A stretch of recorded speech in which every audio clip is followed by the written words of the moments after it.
અને હવે સમાચાર સુરતથી, જ્યાં ભેસ્તાનની ભીંડી બજારમાં થઈ છે હત્યા। 18 વર્ષીય યુવકની છરીના ઘા ઝીકીને હત્યા કરાઈ છે।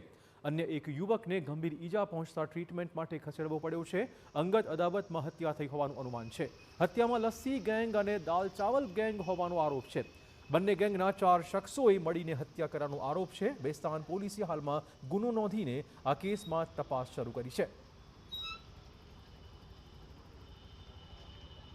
ये गया था चा नास्ता पीवा गया था अल खलील टी ઉપર ને એમની બીજી એક અન્ય મગજમારી હતી, એનો સમાધાન થઈ ગયો હતો। એ ચા પીને ત્યાંથી નીકળ્યા, એમના ઉપર પાછળથી હુમલો થયો ને એમને ફટકો મારીને પાડવામાં આવ્યો ને એ પછી ચાકુ મારવામાં આવ્યા છે। બંનેઓને મારવામાં 4 જણા હતા। હા, એ મોટી ગેંગ છે। સલમાન લસ્સી ગેંગ ને દાલ ચાવલ ગેંગ।